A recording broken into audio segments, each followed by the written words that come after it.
Broadcasting live from the Business Radio X studios in Phoenix, Arizona, it's time for Phoenix Business Radio, spotlighting the city's best businesses and the people who lead them. Welcome to 3C Amplified. I'm your host, Jacqueline Destremps, and I'm here to highlight the businesses, nonprofits, and individuals collaborating to amplify their impact in the community. This series is sponsored by Another Hand Advantage, where we create marketing strategies for community-minded small businesses and nonprofits who want to amplify their impact by taking the stress out of digital marketing. Joining me in the studio today is Leanne Leonard, Executive Director with Agua Fria Food and Clothing Bank, and Tere Tucker, Director of Palm Valley Church and Community Impact. Welcome, ladies. Thank you. Yeah, thanks for being here today, and thank you for making the trek out this way. Both of your organizations are located in the West Valley in Avondale, or? Correct. Yes. Correct. Okay. Goodyear. We're in Goodyear. Yep, Avondale and Goodyear. So thank you for making the way out here today. Hopefully not too much traffic coming out. I actually live in Phoenix, so I came from Phoenix today, so not too bad at all. Oh, good, good. I came from Verado, and even with the construction, it wasn't too bad. Oh, good, yeah, good. It was good. Well, great. So let's go ahead and kick things off. Leanne, why don't you just tell me a little bit about yourself, and then obviously Agua Fria Food Bank, how you started working there, and we'll go from there. Yeah, absolutely. So about 3.5 years ago, I was hired as the executive director of the Agua Fria Food and Clothing Bank. Prior to that, I had worked in higher education.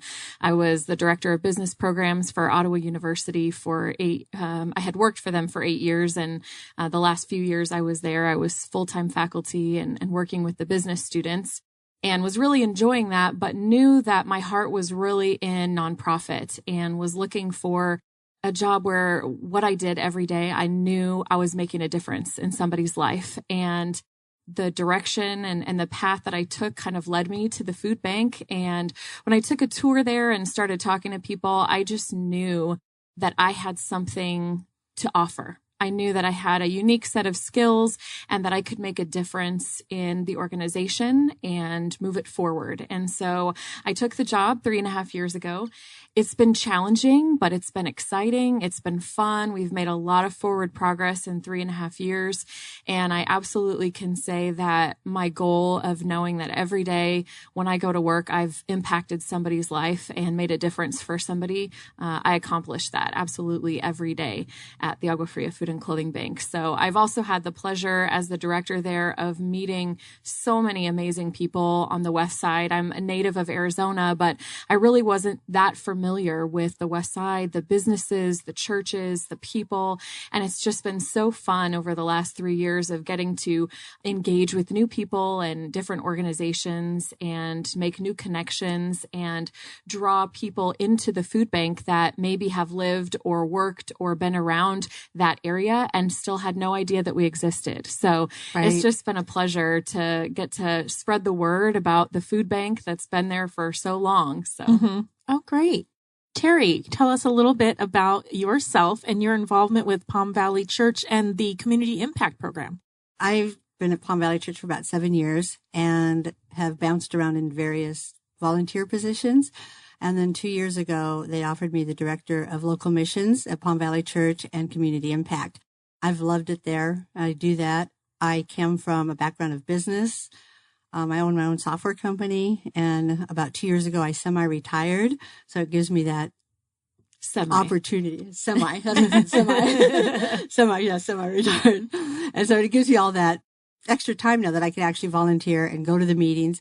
And that's where I met Leanne. Was at one of the, I met Leanne when we went and asked her to be a partner with us. And it's been awesome because she's gotten me involved in a lot of the local community meetings and things like that too, that we've been able to go out as community impact and talk to them and get them involved and bring the partnerships together. But I love working with the people, and the volunteers is what my forte is. I love getting volunteers together, organizing them and getting them ready to go. Yeah. So tell me then about the Community Impact Program there.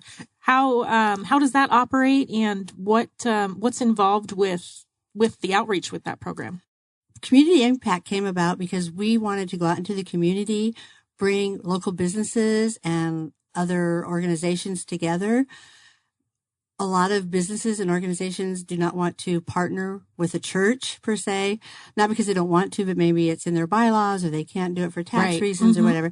So we created Community Impact, which is a nonprofit organization, and it opens doors into businesses that they can donate to us. They can come and partner with us on things. It opens it up so the city officials and everything can partner with Community Impact, or maybe they couldn't partner with Palm Valley Church because if they partner with Palm Valley Church, they've got, 20 other churches within 2 or 3 blocks of partnering with. So it's created an environment where we can come together, bring businesses. We've got a lot of businesses at Avondale and Goodyear that come together. A lot of the organizations like Agua Fria Food Bank, the Salvation Army, Care First of Avondale, the Avondale Fire Department. So there's a lot of businesses and organizations. What it does is it gives us more opportunity for funding. It gives us more opportunity to reach a larger audience. We do a few projects a year. We can bring in 200 or 300 volunteers, but last year, one of the projects, the organizations and businesses within the community brought in an extra 200. Wow. So that's saying something when we can bring in that many volunteers from the community. Yeah, definitely. So, yeah. So then you mentioned a little bit how you and Leanne met. So you met her through a meeting was it through Community Impact? How did that work out?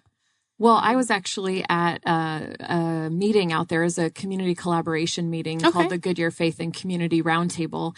And one of the pastors from Palm Valley Church was there at the meeting. And after the meeting, we were talking with one another about activities that we were doing in the community and that there was some overlap there. And he said, I would love for you to come down and meet our missions pastor and talk more about how maybe we could blend our events to have a greater impact within the community.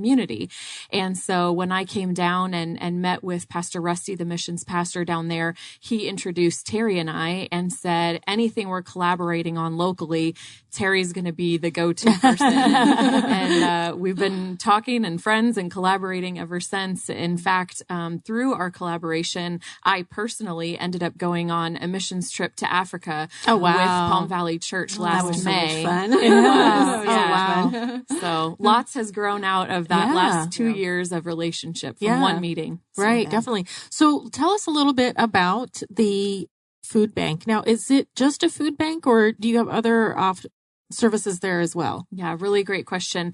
I think a lot of people, hear our title, Agua Fria Food and Clothing Bank, and the first thing you think about is just food, emergency food boxes. And absolutely, that is probably one of our biggest and most popular offerings.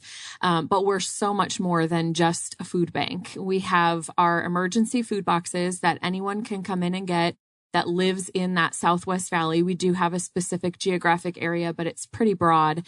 We serve about 7 different cities, and anyone can come in with a photo ID. No referrals are required. Just bring photo ID and proof of current address, and we'll get you an emergency food box for all the members of your household, one time per calendar month.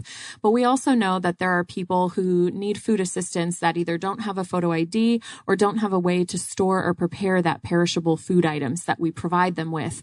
And so we offer those people an alternative. They can come in every day that we're open, Monday through Friday, and get one of our daily lunch sacks. And it's going to be a pretty decent amount of food, a few drinks, some sandwiches, chips, crackers, granola bars, fruit, and some sort of dessert, enough food to sustain them through the day. Yeah. And they can come in every day that we're open and get one of those.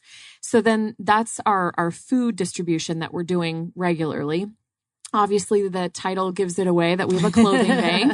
And our clothing bank is set up just like a thrift store. And so people can come in again once a month, photo ID, proof of current address, and they do their own shopping, and everything that we offer is free of charge. So there's no charge for the clothing.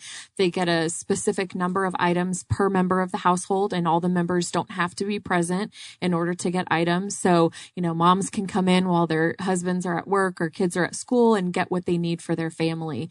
Then in addition, we have a shower on site. So our clients who do find themselves without shelter can come in and take a shower. We give them 15 minutes to come in and shower. We provide them with a towel and a washcloth to borrow.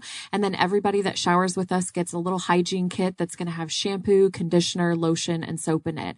And we know that in the West Side, there are not a lot of services like that. Right. I tell people all the time, think about it. If something were to happen tomorrow and and you didn't have your shower at home, what would you do? Where would you go? You still want to look nice for work, or maybe you're interviewing for a job. Where would you go to get clean? And there are not a lot of places, but specifically the West Side is lacking in that type of resource. So it's one of our points of pride that we have the ability to offer that. We want to continue to be able to offer that service. In addition, we have kind of some monthly programs. Our baby care program is for 25 spots for babies age 0 to 12 months. Their parents can sign them up. Parents or guardians can sign them up for that program. Once they're in the program, they're going to get a bag with diapers, wipes, formula. And then as the baby's age increases, we add additional items that we know are important for the baby's growth and health, like baby food, rice cereal, 100% juice. And then we love to add in the extras when we can. You know, everybody likes, you know, a new rattle or a hand knitted blanket or hat when it's cold out.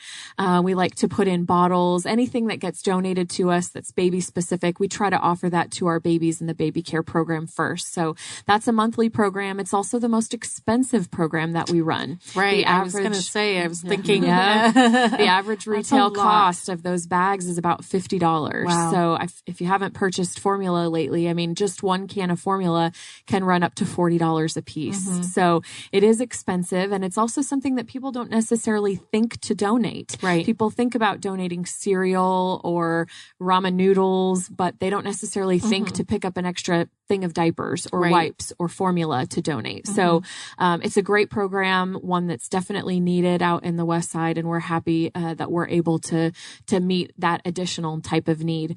Another one of our programs is our senior food boxes.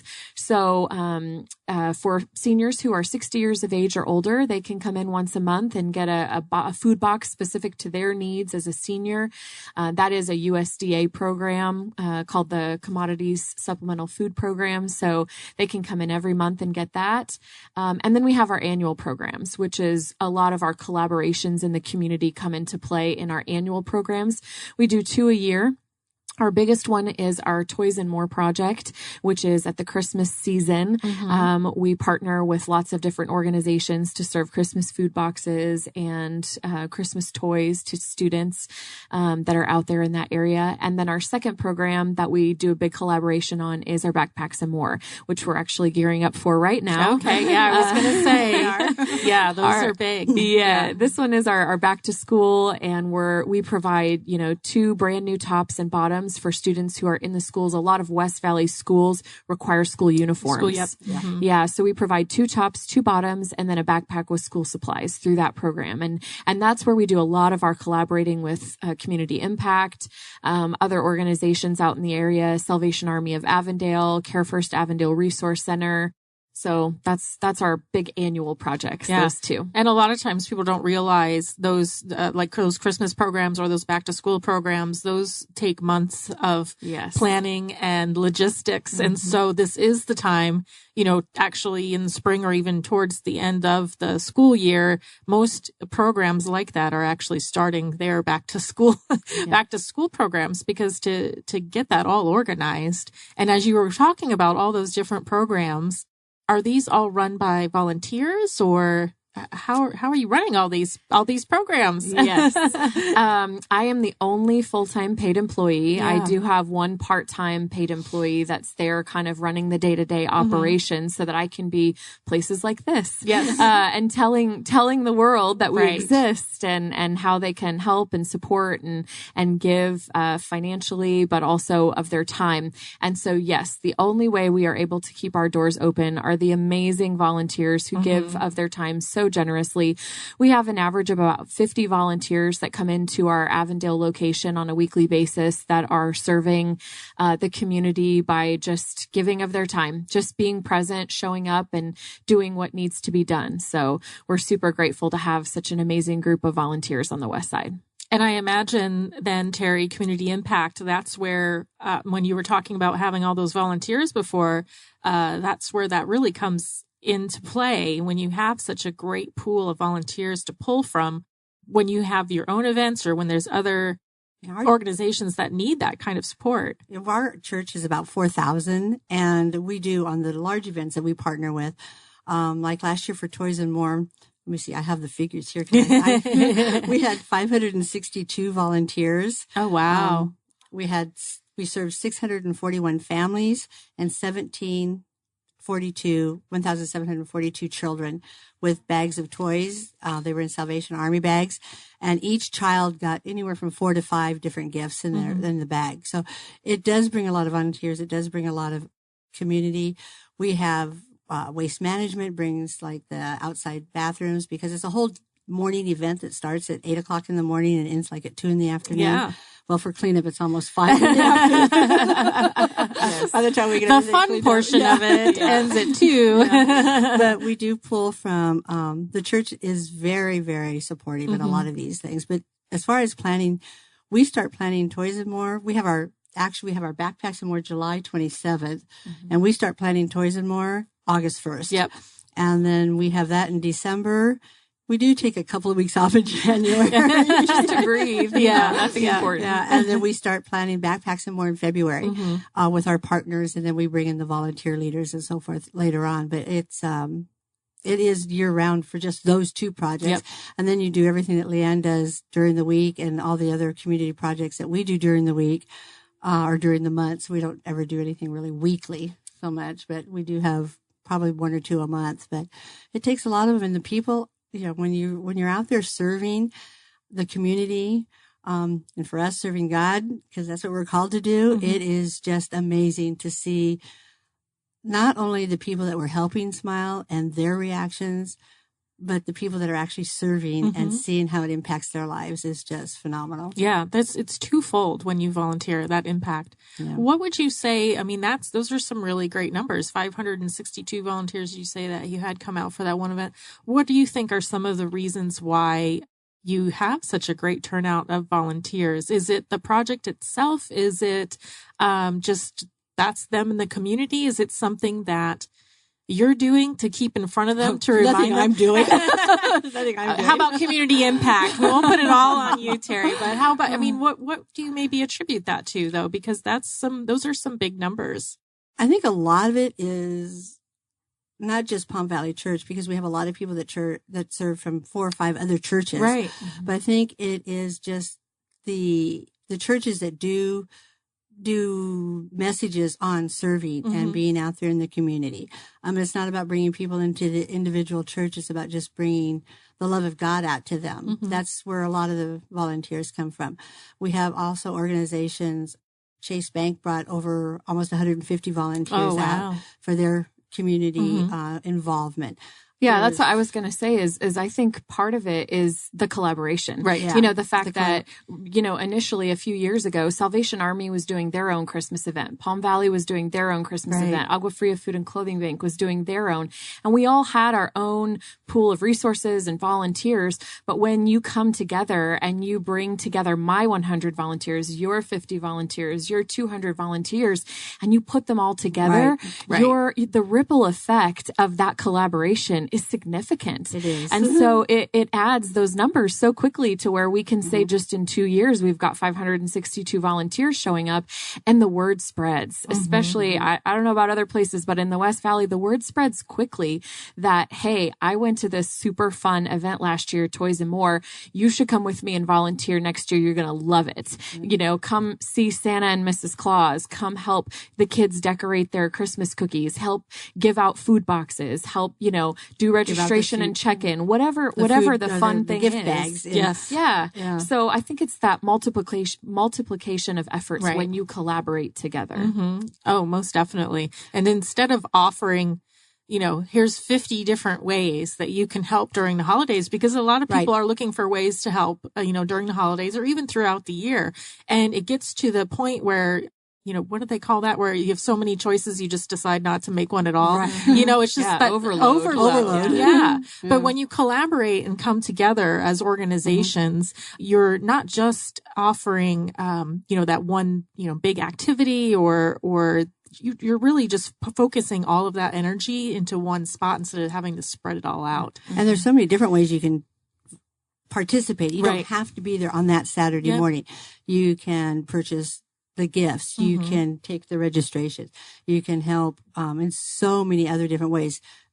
go out and try and get funding, donations from businesses. I mean, there's just a lot of different ways.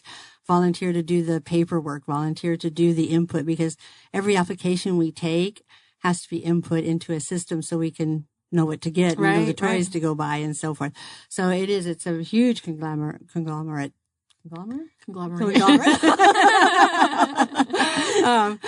To have. And I think it's great. I think it'll grow. I'm hoping it'll grow, the more people. But what I think is also really great, when Leanne was talking, we actually have some of the families that we serve, and there are guests at this event. Mm-hmm. They have come back the next year and wanted to serve on it. Oh, wow. And give back, which it just warms your heart when that happens. Mm-hmm. We probably had, I would say, 20 families that did that this past year, that wanted to say, when they registered, they said, okay, we want to register, but we want to come and help serve as well. That's nice. It was really cool to put them in different places where they could see the other side of it and actually feel like they were doing something, which was, to me, that was phenomenal. Yeah. Well, and it sounds like you really make this an opportunity for anyone. So, absolutely. Regardless of what their background might be, or maybe some skills that they may have, or even just, it could be that somebody's never volunteered before and comes into this thing. I want to help. I just don't, just don't know what I want to do yet. You have a lot of different opportunities. We have a ton of opportunities. Yeah, a lot of different opportunities. It's also really important for us who are kind of planning and coordinating these events, both Backpacks and More and Toys and More,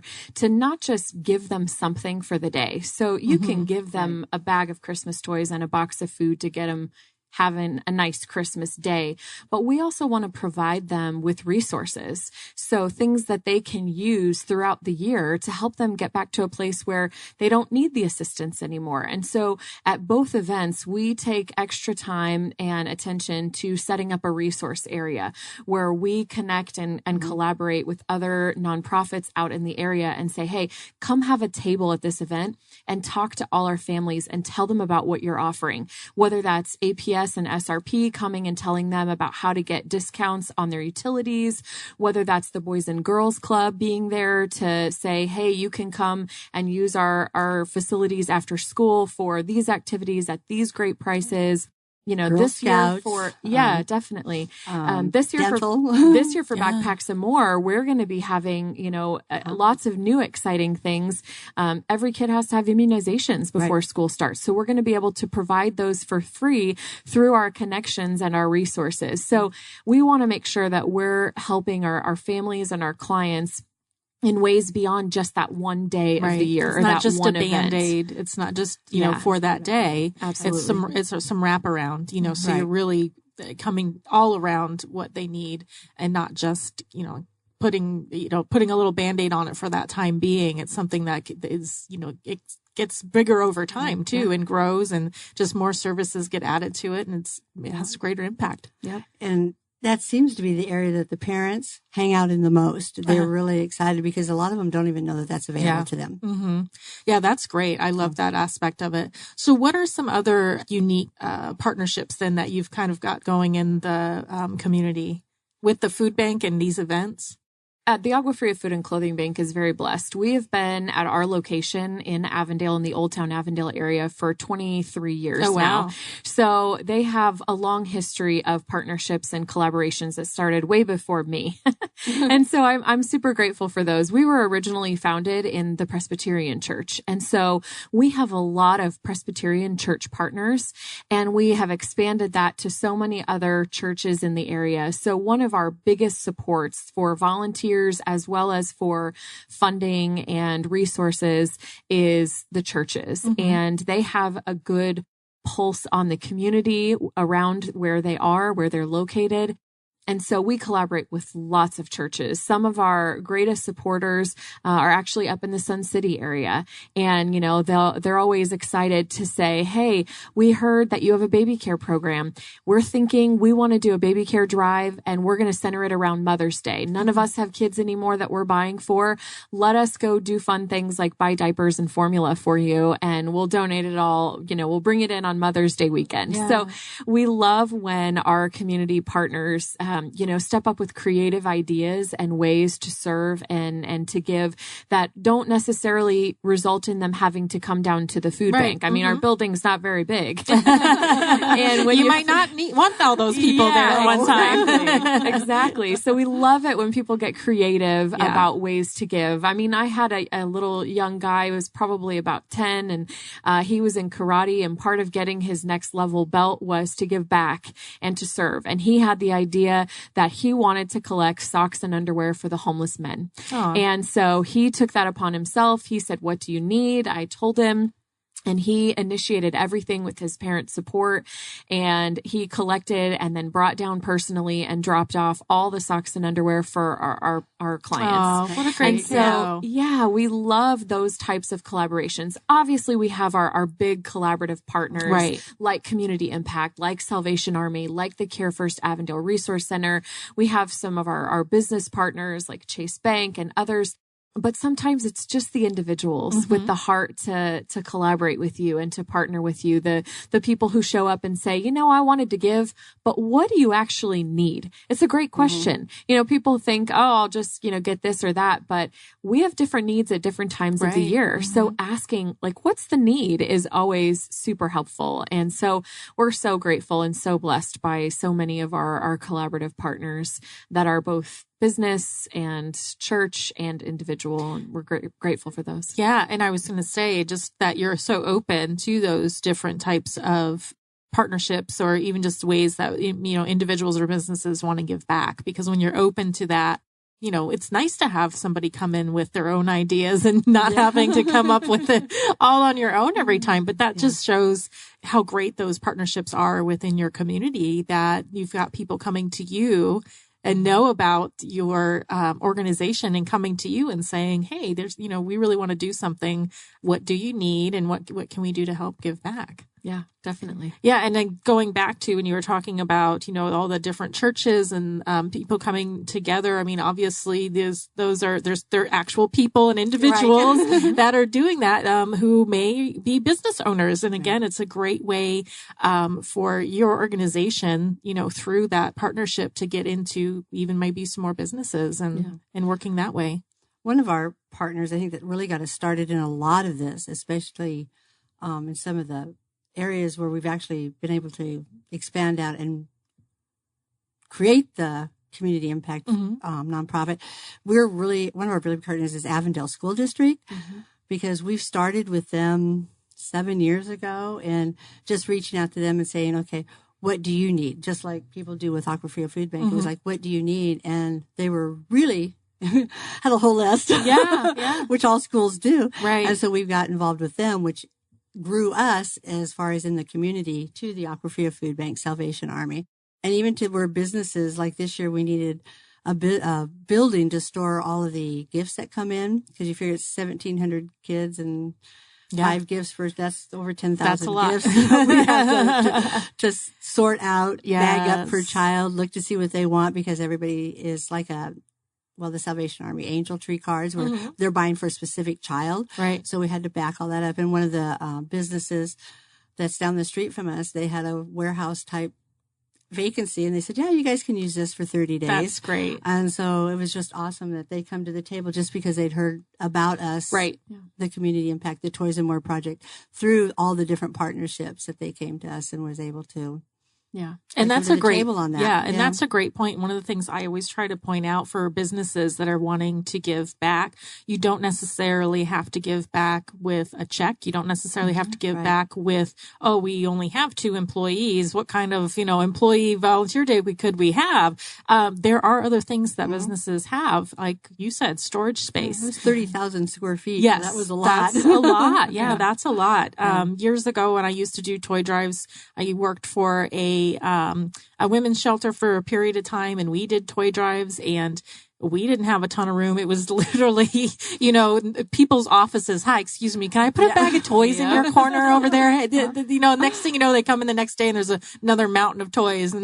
But just looking for that space and not just for that, but I'm assuming for the backpack drive too. I mean, you need some space to keep those things. Definitely. Yeah. And it's a great opportunity then also for those businesses that maybe do have a good pool of employees to work from, hosting those drives. And, what's unique to your business? What do your employees want to, asking them, what do you want to get together? Maybe they don't want to get together and get, backpacks and school supplies, but maybe they want to do something that revolves around blankets or diapers or. We actually love our school days. And so last year what we did with the community is we brought free oil changes and some, car analysis to all the teachers in the district because they would just come off the Ed for Ed.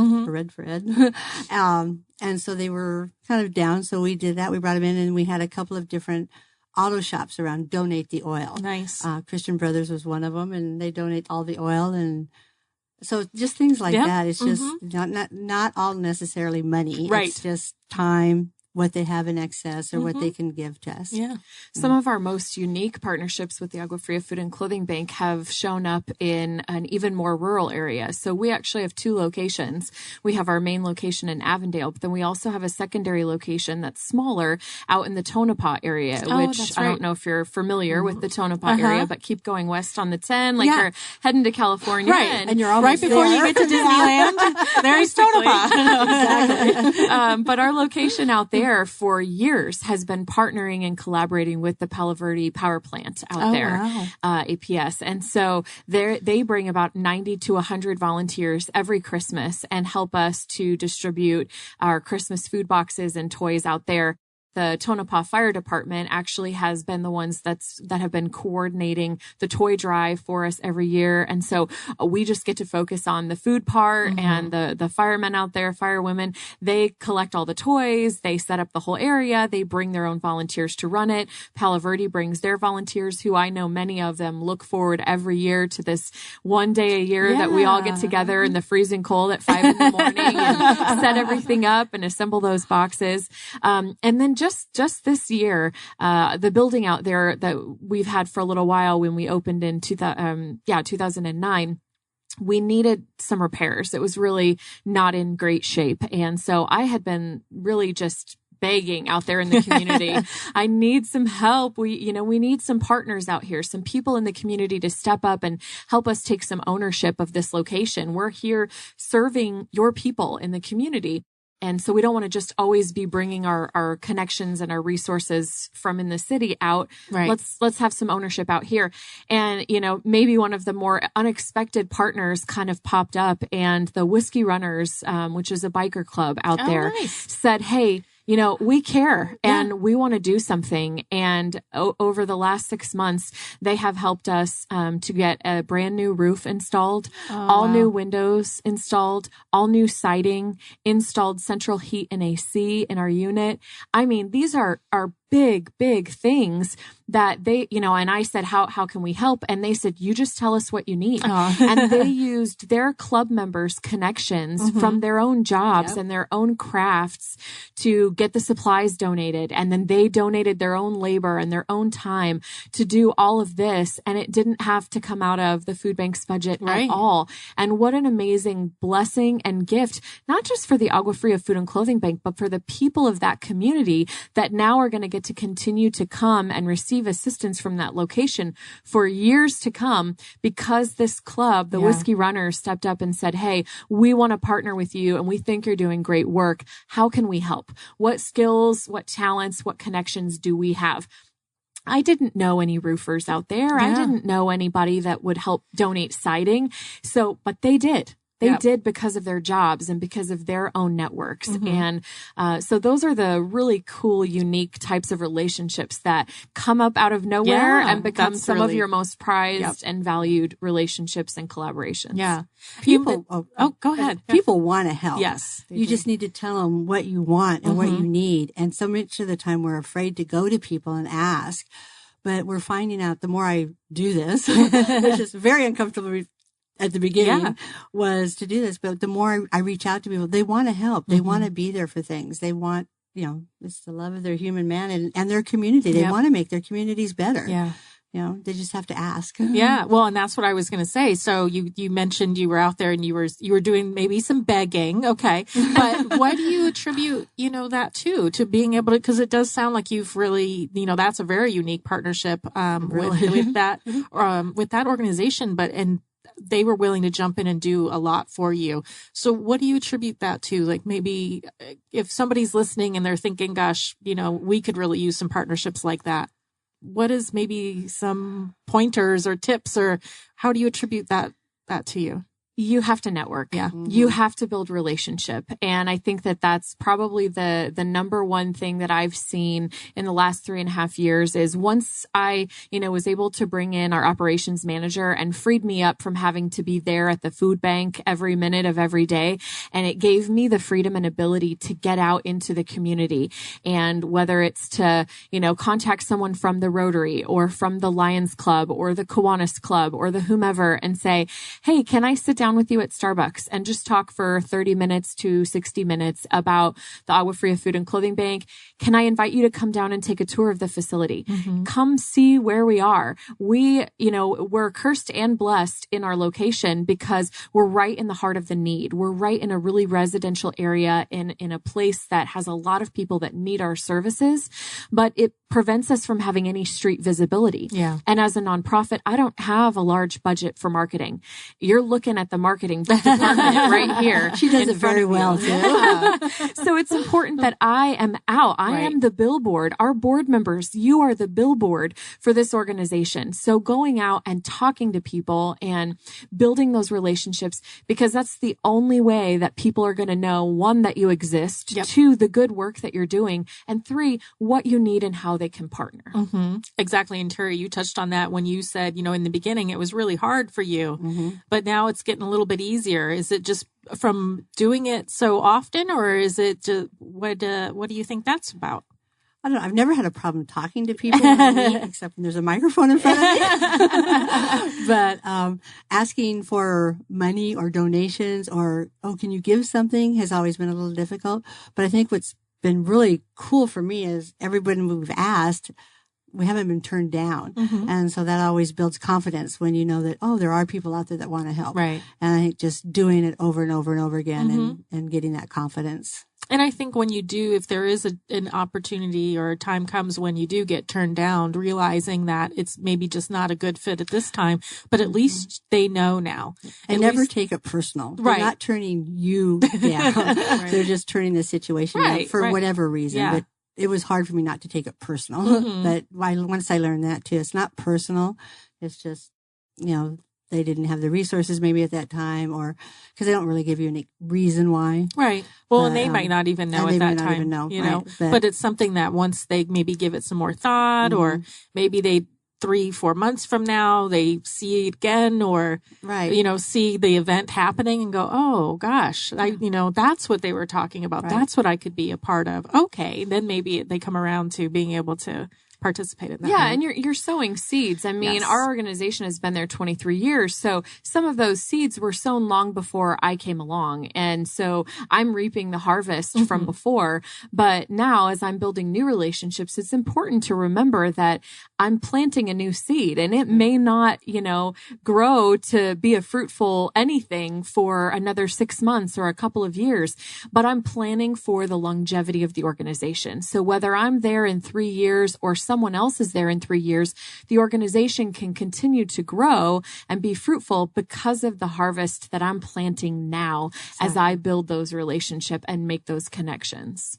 Oh, most definitely. Mm-hmm. And I think, again, that's one of those things that I think people just really need to hear and kind of take in and sit on for a little bit, because like we were talking about, just because you ask somebody that one time, it might not be right for them then, but you need to look at this as, long term. Mm-hmm. How can you work with them in a long-term partnership? What does this look like down the road? And them knowing as well that you're going to reciprocate, and it's not going to be that they're just going to do something, great for you or spend their time with you or money or resources or whatever, and then that's it. And you're going to move on to the next one. So knowing that you're open to partnership, I'm sure has a huge impact on the success. Yeah. And it's building those relationships. Yep. It's taking time with them and building the relationships. Most definitely. So what are some of your biggest needs then out there at the food bank? We've been talking about, the backpacks and at Christmas time. And I think one of the things that I always like to point out to people is people aren't just hungry at Thanksgiving and Christmas. They're hungry all throughout the year. Very true. Yeah. So what are some of those things then that you're encouraging people to think about throughout the year as your needs arise? Yeah.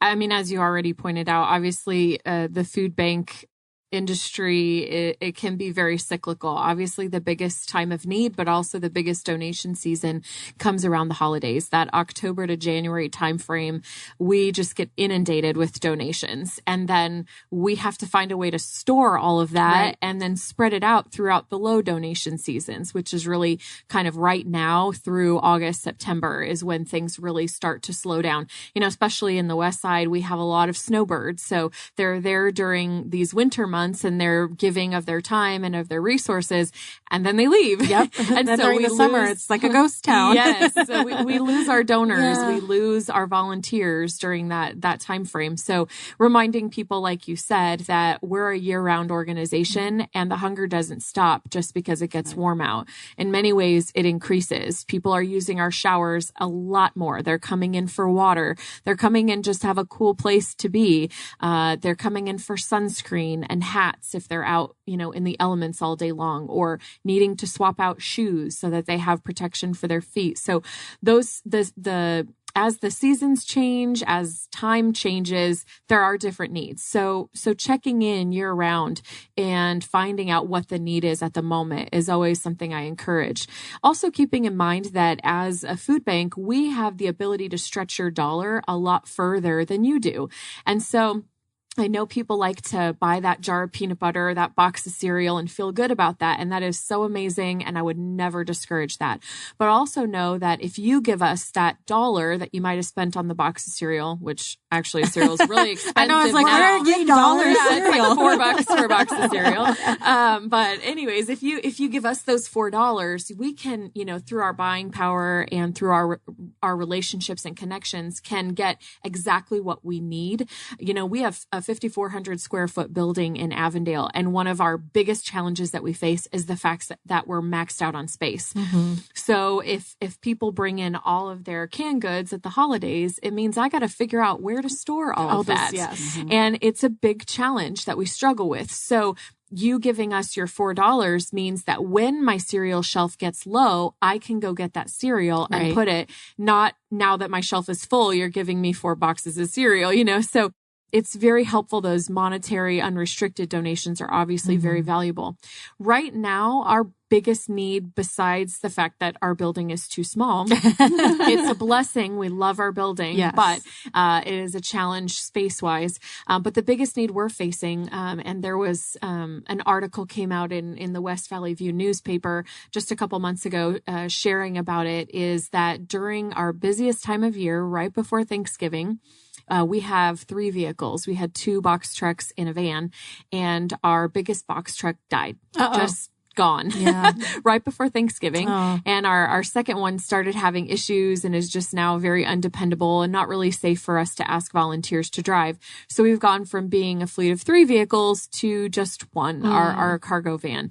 And none of our vehicles, they're all older and they have ongoing maintenance issues that are obviously no longer covered under any warranties. Right.